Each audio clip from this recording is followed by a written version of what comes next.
le problème du pays, le problème de la nation, c'est l'immoralité qui bat son plein. Hein? C'est-à-dire que le voleur est applaudi. Okay? Donc, l'impudique est considéré comme étant un grand maître.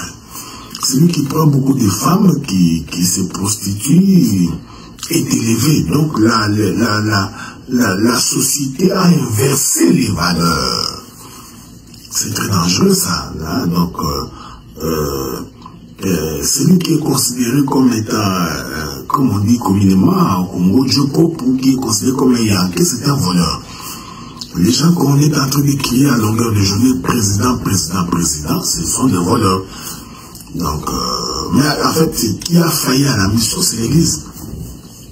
C'est l'Église. Donc, ce sont les ministres de la parole, ce sont les pasteurs, ce sont les prédicateurs de l'Évangile qui, au lieu de prêcher la sainteté, la purification, au lieu de chercher l'homme intérieur qui doit être transformé, l'homme intérieur qui doit être changé, au lieu de chercher cet homme-là, non, non. Donc, les pasteurs sont à la recherche de l'argent. Donc, il faut la promotion que toute délivrance passe par des offrandes, toute délivrance passe par une collecte d'argent. Donc, tout ce qui t'arrive, c'est les produits des démons qui te lient. Si tu es au chômage, c'est à cause des démons. Si tu es en difficulté, c'est à cause des démons. C'est ton oncle, c'est ta tante qui t'ensorcelle. Donc, vous voyez, toute la difficulté là, et l'homme est concentré dans ça, et de telle sorte que il ne pense plus que les comportements, les mauvais comportements peuvent affecter ta vie. Donc, l'Église a échoué complètement en ce qu'il a déplacé la mission pour laquelle elle existe.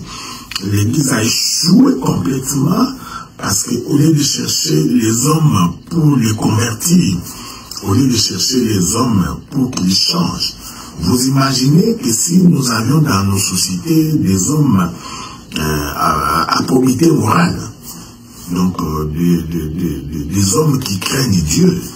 Et regardez, dans nos cours, nous, quand nous avions étudié à l'école primaire, il y avait un cours qu'on appelait civisme et je crois politique, quelque chose comme ça, hein, patriotisme politique ou civisme, civisme et éducation politique. Dans ce cours de civisme, on nous apprenait le respect du bien public. Comment vivre en société, comment se comporter. Ouais. Donc, malheureusement, aujourd'hui, les pays remplis des inciviques, complètement des inciviques.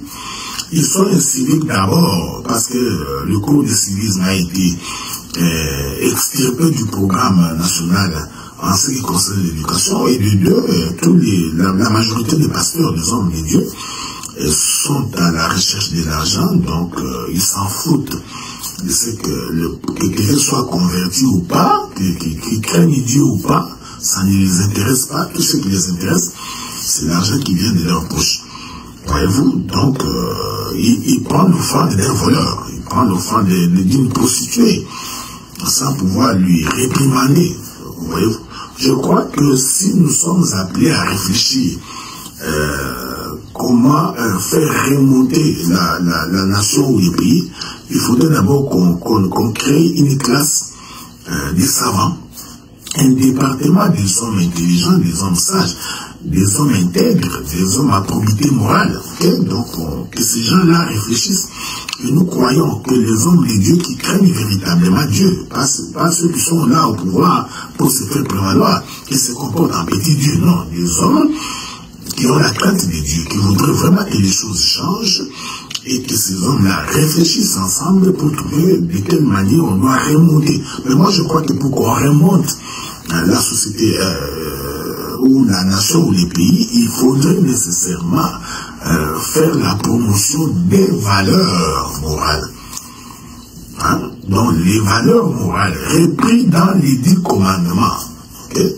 Tu ne voleras pas, tu ne convoiteras pas, tu ne prendras pas, tu ne tueras pas.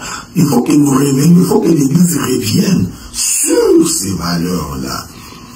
Ce sont des valeurs universelles. Malheureusement, l'Église aujourd'hui est prise à autre chose. Voilà, telle a été notre petite contribution. en ce qui concerne cette notion de la responsabilité de l'Église aujourd'hui face à la crise identitaire, à la crise morale que nous connaissons aujourd'hui dans le monde. Que Dieu vous bénisse.